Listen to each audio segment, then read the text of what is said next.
जय मां शमशान काली। आज मैं अघोरी मोदित बाबा आप सभी के सामने गड़े हुए धन का विषय लेकर के आया हूँ।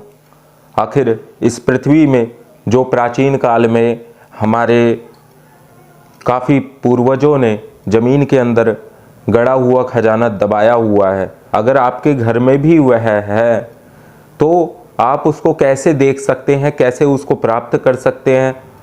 कई स्थानों पर चलते हुए धन भी होते हैं जो एक जगह से दूसरे स्थान पर पहुंच जाते हैं।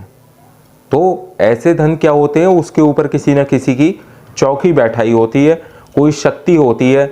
जैसे इसके ऊपर बहुत से धन जो होते हैं उसके ऊपर प्रेत की चौकी बांधी जाती है, किसी के ऊपर कच्चे कलवे की चौकी बांधी जाती है। तो उसमें क्या होता था प्राचीन काल में कि जो बालक की आत्मा होती थी उसे मंत्र पढ़ के दीपक जलाकर उस धन के ऊपर उसको की चौकी बैठाई जाती थी, अर्थात उस शक्ति की। चाहे प्रेत बैठा दिया, कलवा अर्थात छोटे बच्चे की चौकी बैठा दी, भैरव की चौकी बैठा दी, कुबेर यक्षों की चौकी बैठा दी। तो इस प्रकार से कोई ना कोई शक्ति उस गड़े हुए धन, उस खजाने की रक्षा हमेशा करती रहती है।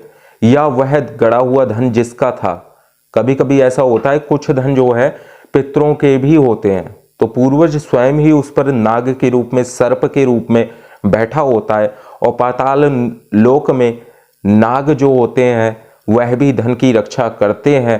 तो जमीन के अंदर सोने चांदी हीरे मोती जितने भी प्रकार की वस्तुएं पाई जाती हैं वह सभी गड़े हुए खजाने के अंतर्गत उन सभी वस्तुओं को कहा जाता है।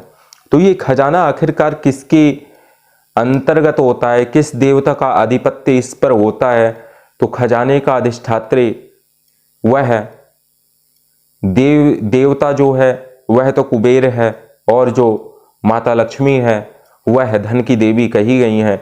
इसलिए भूमि के अंदर जो भी धन गड़ा होता है, बिना आप कुबेर जी की सहायता से, माता लक्ष्मी की कृपा के बिना ऐसे अचानक धन की प्राप्ति आपको कभी नहीं हो सकती। इसके लिए आपको अगर धन की प्राप्ति गड़े हुए धन की नहीं हो रही है, किसी ने बताया कि मेरे आपके घर में धन है, तो वो धन कहाँ पर है, उस धन को कैसे प्राप्त करें? तो इसके लिए एक प्राचीन मंत्र बनाया हुआ है कुबेर जी महाराज का, गुरु गोरक्षनाथ जी के द्वारा, जिसके माध्यम से उसकी साधना करके आप भी देख सकते हैं कि गड़ा हुआ धन कहाँ पर है। माता काली की कृपा से, कुबेर जी महाराज के आशीर्वाद से उस मंत्र का जब आप जप करते हैं तो इस मंत्र का आपको 41 दिन तक विधिवत पाठ करना पड़ता है।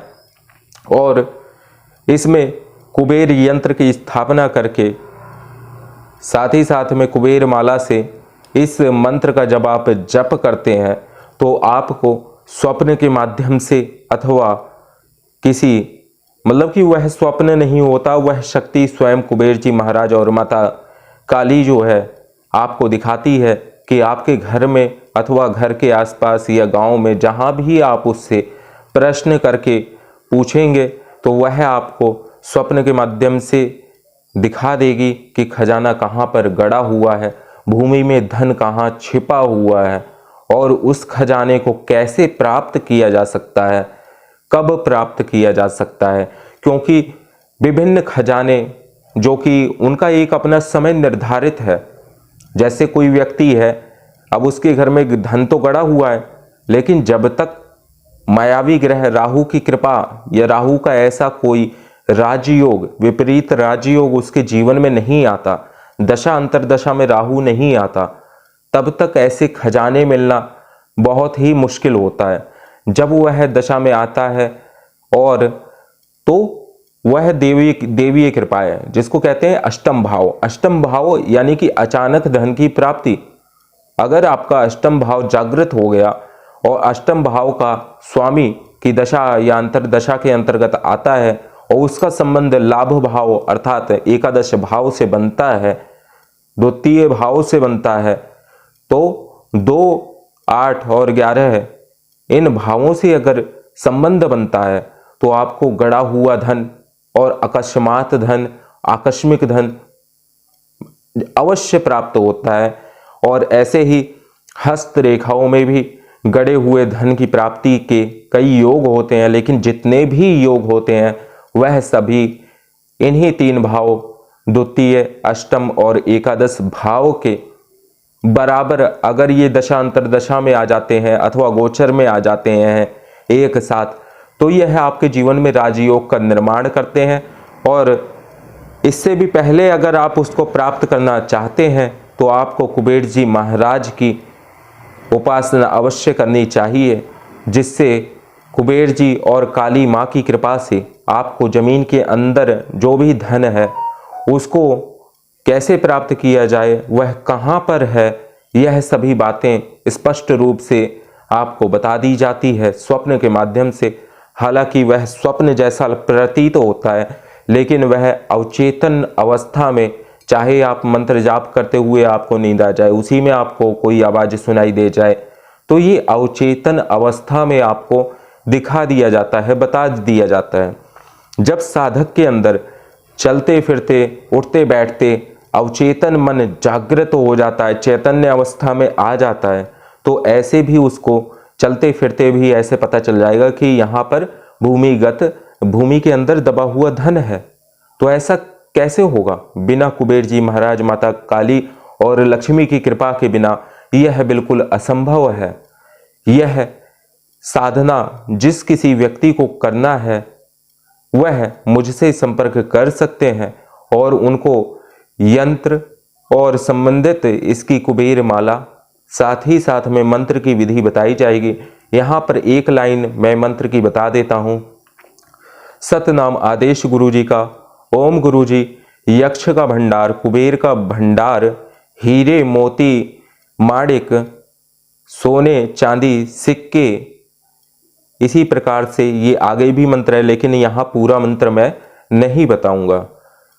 तो मंत्र साधना केवल उसी को बताई जाएगी जो विधिवत इस क्रम को करने के लिए रुचि लेता है और वास्तविकता में वह कुबेर कृपा और माता काली की कृपा एक साथ पाना चाहता है, लक्ष्मी जी की कृपा भी पाना चाहता है। तभी आप इस मंत्र की साधना आराधना करें। इससे आपको आकस्मिक धन लाभ और जमीन के अंदर जो धन दबा हुआ है, चाहे वह कहीं पर भी हो, अगर आप प्रश्न करेंगे तो आपको उसका उत्तर अवचेतन मन में अथवा स्वप्न के माध्यम से बता दिया जाएगा। और यक्ष जो होते हैं वह कुबेर भगवान यक्ष राज कहलाते हैं। बिना उनकी कृपा से किसी भी प्रकार के खजाने मिलना, आकस्मिक धन मिलना, यह बिल्कुल भी संभव नहीं है, क्योंकि वित्त राज है वो। धन किसको कितना देना है यह व्यवस्था भगवान कुबेर ही करते हैं, क्योंकि उनको यह अधिकार दिया गया है। अब कुबेर का द्वारपाल कौन है? कुबेर के जो द्वारपाल हैं वह साक्षात हनुमान जी हैं। साथ ही साथ में उनके साथ में माता काली की शक्तियां हैं, जो योगिनियां हैं, यक्षिणियां हैं। तो यह सभी उस खजाने के ऊपर विराजमान होती हैं, चाहे वह सर्प के रूप में हो, चाहे किसी भी रूप में हो।